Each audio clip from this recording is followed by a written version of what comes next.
Okay, so this is our second edition where we're going to break down a race, and this is a pretty significant race in sort of these guys emerging onto the national scene. This is the DMR from Indoor Nationals 2014 at the Armory, and we've got Aidan Tooker here with us. He's going to run the mile leg. Joe Verro, who runs the 800 leg. Robert Haughton, who's our school record holder in the 400. He will be running the 400 leg. And then Jay Navin, who is our school record holder in the 800, is going to be running the 1200 leg, the leadoff leg. So for those of you guys who don't know, a DMR goes 1200, 400, 800, and then a 1600 to close. So it kind of combines, the best of both, all three worlds. You've got sprinting, you've got middle distance, and you kind of got a long distance race in there, at least with the mile. And when you're watching the race, we're in orange because this is national, so you don't run as Saratoga. So our guys are in orange. So Jay is hip number 5, orange top, black bottom. So keep an eye on him as the race goes. And obviously this is national, so it's a stacked race. There's a lot of great teams. And these guys have been running well all season. Jay has run a very fast 1,000 up to this point. I think you came in third at States, Jay, in the 1,000 a week before. Is that right? A third or second? Third. Okay. And Aidan, I think, is top 10 in the country in the 2 mile and has run somewhere around 4:16. Rob is right about 50 seconds at this point in the 400. I think is his PR, probably around then. And Joe, you're probably right around 158, 159 right now for the 800. So pretty impressive credentials. So I'll click play here. We'll get started, and Jay's going to start off by taking us through his 1200 leg. Yeah, so I guess when I think about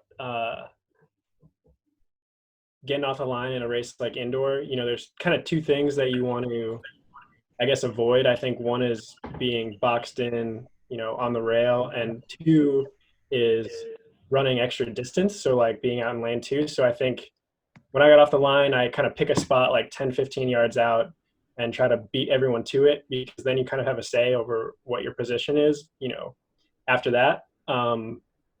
Looks like I got out okay, and then the people who closed in from the outside box got a little bit ahead of me, but I was able to stay on the outside of lane 1, which was good.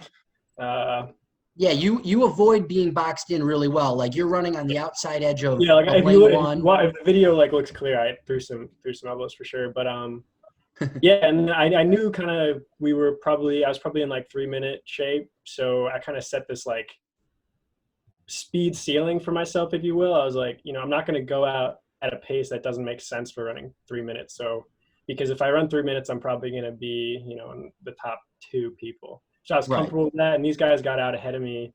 And I remember being a little concerned, but I was like, I'm still running my pace. Like I'm still, I'm through 500 right here in 75. Yeah, if you had an eye on the clock, you came through on the quarter right at 60. Yeah, it was clean the whole time. I mean, like it was right on where I was supposed to be, and I was starting to make a little more contact with them at this point. Still like 131 through 600, and getting a little closer. Jay, one of the things that we as coaches preach to our distance runners is basically 2 things. Number 1, you got to get off the line. You can't get boxed in. And as soon as you do that, you're going to be put in a bad position. And the second thing is you can't lose contact with that lead pack. And Coach was right on the head with this one. You ran a perfect race, especially in that first third. Yeah, for sure. I mean, so you got 400 to go here. So you're going to start to wind it up a little bit coming off this turn. Because I knew we can start to see you change gears. Was like, one way or the other, like the point of, relays is kind of getting your team either a head start or minimizing the amount you're behind. It's kind of about relative position more so than time.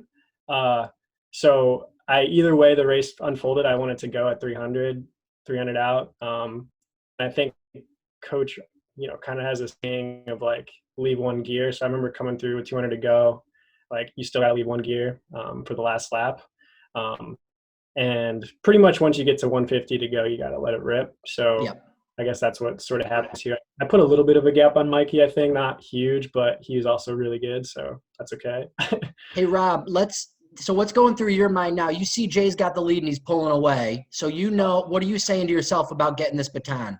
That that's like right when like I feel like everything felt real. Like I really didn't feel like almost like I was at nationals until I saw him get first, and I'm like, oh boy, like here we go. Like I don't really know like who we're racing against, so obviously I got to run my best race. So I just get out as hard as I can, and I'm just trying to preach what Conley says all the time. Just get out hard, hit that first 100 as hard as you can. Just try to cruise it out.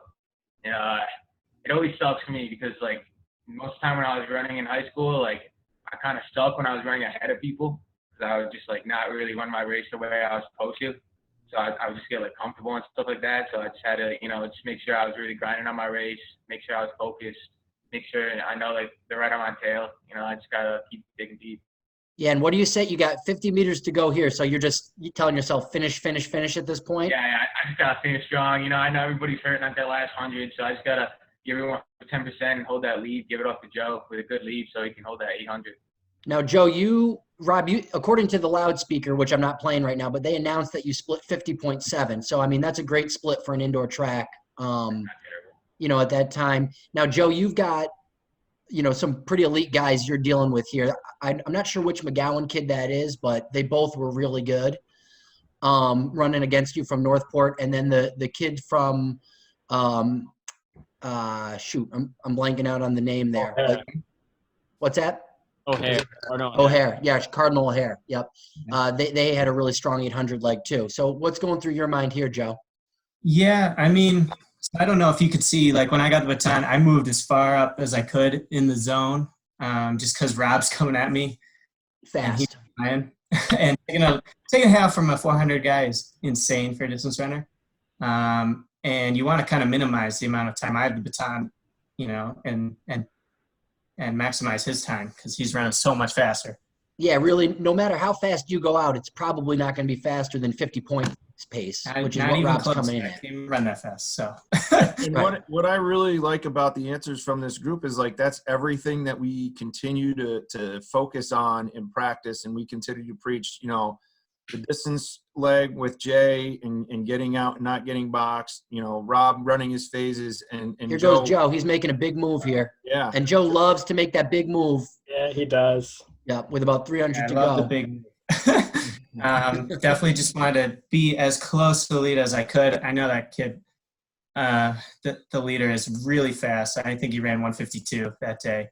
But I love to have a good kick, and we really want to have Aidan in the best spot possible. And you give Joe, I got to give Joe a lot of credit because he's running against guys who have faster PRs than him, but there's no back down. And he ends up holding off the Northport guy right at the end.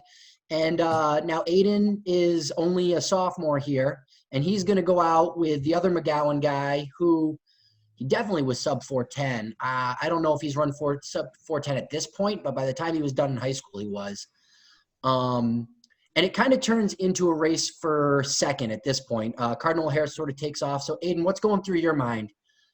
My heart rate's like just going up, like watching this, honestly. But I just remember like Jay's leg just like completely setting the tone. And then from there, like I just got more and more excitement inside of me.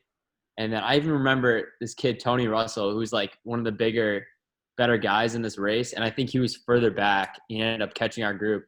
But he kind of looked over me and like gave me a like look up and down and was like, what's your PR? And like asked me. And then like I know this kid's run like 408. And then he kind of just like shrugged it off and like kind of was dissing me. And then I just remember getting like super pissed off. And then when I just got the stick, I just ran as hard as I could and like just tried to run with McGowan. But I think there's a group that catches us from behind that like they might not show it. You might not see it happen, but the kid from Chaminade catches you, Sean Kelly. Yeah. And a couple other guys. And then you guys kind of bunch up and essentially you guys all seem to become focused on running for second. And Cardinal O'Hare kind of cruises. So we won't see as much of Aidan's leg develop, unfortunately, but, we can kind of talk it through and you can catch a little bit when they do these bigger views of where they're at. But Aidan, what was your PR coming into this? I think it was 4:16, but I'm not sure. Yeah, I can't even remember. I think for the most part, I ran the 2 mile that year. I ran 9:09 and I was second in the state meet, which was like the biggest race I had so far. And then I remember we were talking about, Jay, I don't know if you remember this, but we were talking about who was going to run Yeah. what leg. There's that chase pack right there. Sorry There he to is. interrupt you, but that's the But yeah. chase pack that you kind of ended up in with a bunch of good guys. Yeah. And I remember like us figuring out, because I think at one point we were talking about me running the 12 and you running the mile. Yeah, which as I think about it now might have made more sense, but Yeah, like that was the thing. I didn't even yeah. know it was the best option. I just remember like getting the stick and being like, they just put on a show and I'm just gonna have to run as hard as I possibly can for these guys because I think from my perspective at the time, like we just knew that you were gonna run. You were just so tough that you were gonna run 100% no matter where you were. So like we could be pretty certain of what you were gonna run. It was gonna probably be like 4:14, 4:15, and so I don't know. I think I could be a little bit more variable, and I don't know. So I remember just being confident, like we know we can pencil Aidan in for like a 4:14 here, 4:15, whatever it was. I mean, you'd been running so well in the 1,000. It was easy to forecast, I think, what you could do in a 1,200. Right. Where Aidan's would have been slightly like a wild card in the sense that, like Aidan said, he's been running a lot of 2 miles. So the 1,200 would be a big drop down for him. It's not like he ran the 1,000 a lot. And you can see in the back, those guys are starting to crank it up. You probably got 300 meters to go here, Aidan, and you look like you're in about 4th or 5th place off the back of that group. So the leader is coming through here with 200 to go. So Aidan, if you can imagine running in this pack that's about to come, they didn't show it, about to come through, what are you thinking to yourself with 200 to go? I feel like at this point, like I was younger and I didn't really have as much finishing speed. So it was really all mental toughness, like Right. trying to stay onto that group as hard as I could. And every single time they were shifting, just trying to stay and hold my position and then just play off the guys as they were letting things go. And just trying to finish as hard as I possibly could at the end. So there's first place, and that's a very, very fast indoor time. They run sub 10, which is amazing for an indoor high school DMR. And then there's Aidan. He just came across. We'll get the results. The results pop up on the screen pretty quickly, and we'll see where you guys ended up. But you're all American, which I believe is top 6, right? Right. Right. Yeah, So, I remember like when we were kind of prepping for the race, you know, it was looking like we were going to be able to run in that like 10:05 to 10:10 ballpark. And in prior years, like 10:08 was winning their meet. So we were like, you know, we could that's do us this. And then- kinetic. 10:07 for kinetic, which is fantastic. Like you said, that's a time that generally can compete for the win. Cardinal O'Hara they ran 10 flat. I mean, that's an amazing time. And then you get those 3 groups come in at 10:04, and then we're the next wave at 10:07. So, yeah, that's pretty amazing. Were you, like, right after the race, was it a really positive feeling, or do you remember how you felt right after? I remember being disappointed in myself, at least. I don't know I think exactly what you split, Joe. That's maybe something I can figure out and I rewatch this split race. 159. I remember, and I was hoping for a little bit better. You know, running indoors 800 is tough, and I didn't do a ton of speed work, but you know, we ran like 600 and 1,000 at sectionals. Yeah. So we were hoping, you know, 157. I mean, we weren't too far off. But yeah, I remember, you know, I lost a lead, things like that. We wanted to give Aidan a little bit of a head start. We thought we had the potential to do that, you know. So I remember being disappointed, but these guys really, you know, picked me up. That's crazy you say that, because I think I felt the same way. Like I remember actually being like pretty upset, and then you guys consoling me, which I think says like a lot about our group. Like we went into that thing like trying to win the whole thing. Like That does say a lot about you guys, for sure. That was our mentality. Like we didn't care what we were ranked or what like we were projected to split or whatever. Like I remember like being in the hotel room the night before and like talking to each other about like, yo, what if we won tomorrow? Like that was it was very much in the conversation for sure. Yeah. So when we went out there and like it didn't quite happen, it took a second to actually like step back and reflect and be like, wow, that was actually like pretty damn good and pretty impressive. I mean, even Jay's leg is like, how many high schoolers are going to split 3 in general, never mind I indoor? remember though, like even being a little disappointed because I think the official split was like 301, and That's what they announced. They announced 301. Yeah, and I had come off like 2:27 on the flat track the week before, and I was like, I probably have like a 2:59 in me. So like, there's 2 seconds for me potentially. Joe maybe 2 seconds, Rob maybe a second. So like, we had like a 90% B plus A minus day for sure. Yeah. But it could have maybe been a little better. I definitely remember thinking, like, same as you guys. Like, I'm pretty sure my official split ended up being maybe 51 high. So like, I feel like I went into the meet thinking like almost like 49 or nothing. I got to do my best. And I definitely remember thinking like I feel like I never really like ran fast then. And like, I think Jay, you were a senior then. Like, I always thought you were like super elite. Aidan was super elite. So I almost felt like honored just to be like racing with you guys. So like, just to run 51, I almost felt like I like let you guys down at first. And like, I could have cut 2 seconds off that time. And like, I don't know, you guys just brought me up. And You know what the problem was? We both had to lead, so Yeah. we don't like leading, so You both like chasing, yeah. exactly. You know what? Actually, at the time, that was Rob. That was your best time indoor, and as a sophomore, you hadn't split 50 yet. Really? That is section I mean, record too. Rob, they announced on the loudspeaker, they say 50.7 for Haughton. If you watch that video with the sound, they announced 50.7 for you. So, I mean, you ran a pretty solid race, I'd say. That's a great day. I feel like I remember the Kranich telling me I ran like 51 something. They had it on the time, but Oh yeah. That took a second off of Joe. That's how Joe got sub too. I'll subtract a second and a half from Kranich time. That's right. Weirdly slow for sprinters. That's bizarre. Reaction time. Yeah, I mean, it's my thought about nationals too is if you can go and run a B plus, A minus type of race, I mean, because you don't usually see too many people just completely blow it out of the park and run like something that is completely unexpected. It's just tough to do. It's a tough environment and everything. If you can go in and kind of run right around your PR, like a really solid effort, you're gonna be up there. But of course, like you said, you guys had this unique mentality that's uncommon to a lot of high school groups where you're looking to win everything. And that's probably why maybe a little bit of disappointment set in, even though 7 years later, you guys can look back at this race and be like, that was a pretty damn Is good it a section effort. record? Did you? It is. Yeah. Yep. Is it?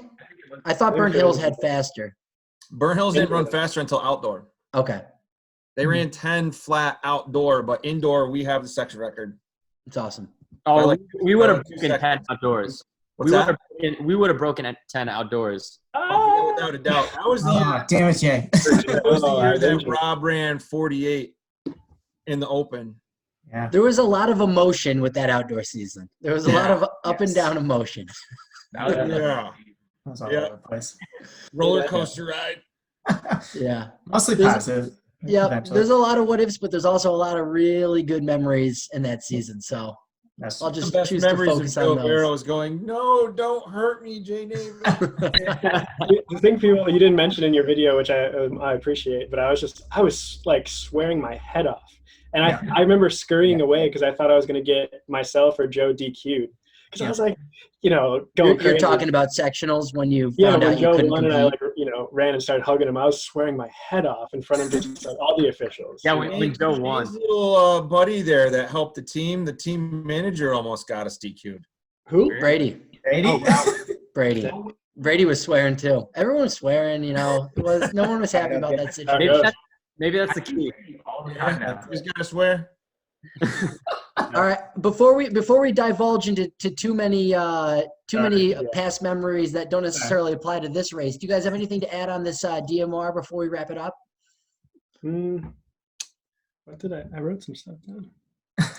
I I think it was more about just like thinking about a DMR as far as like the race kind of resets at each leg. So It does. it's really not really about total time unless you have another heat kind of like that you're competing with. It's more about relative position. So like even if I was to run 4 minutes for that leg, like if I could outkick people by 10 seconds rather than 2 in the 3-minute leg, we have a leg up. So that's just like how I would teach people to think about.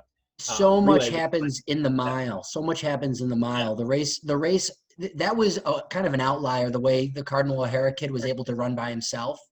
a lot of times people come back to the pack and then it plays out again in the last quarter or whatever. But that's sort of what happened with second through fifth or sixth place, where, you know, second, third, fourth came back to the pack and people moved up, and then there was a race for second. But you're right, it does have a tendency to reset itself. 4x-miles have a tendency to do that too, because there's so much length involved with each leg. Whereas, you know, a 4x4, you know, if you're watching a fast 4x4, you know, one hesitation, one, you know, mistake or anything, and you're playing some major catch up, unless you've got like an eraser on the end that runs like 47 or something in high school. And you see that in the big meets all the time when these teams come in with just a hammer running the mile, and it's like it doesn't matter what the first three legs do. As long as within 5 seconds, Sure. Yeah. you know, the mile can change everything. Yeah. So it was cool because all of you guys were a solid leg, and all of you guys definitely helped the team do what you did. You Well, know, the order that was decided upon lended itself to not having a hammer in the finish. I mean, Aidan was a good, solid miler, but he said himself that he wasn't the type of guy who was going to, you know, outkick people in the last 200 at this point in his life. Yeah. So if Aidan got the baton in the lead, Aidan, you would have been running for your life. Like if you got the baton in the lead, you would have gone out in 205. Oh, right? Yeah, for sure. Like you wouldn't have gone out in like 210 and be like, all right, let's see these guys catch up to me, and then I'll rock them in the last 300 meters. Like you would have been like hair on fire, taking it out like a wild man, trying to get away as best you can, which would have been the only thing you could have done. But I would have liked to have seen that. I would have liked to have seen it play out like that, because, you know, you would respond well in that situation. I think like overall, like I'll never be ashamed of our mentality. Like No. It was the best. Like we had so much fun, and like we were each our own best hype men. Like really though, like that was the key. It was really special. Yeah. All right. Well, guys, I really appreciate getting all of your insight on this. I think it's really cool, and there's a lot for younger guys on the team to learn from. So I really appreciate it. So thank you for taking the time and chatting this over with Coach Conley and I. Yeah, no problem. Thanks for having us. Thanks for having us, Coach.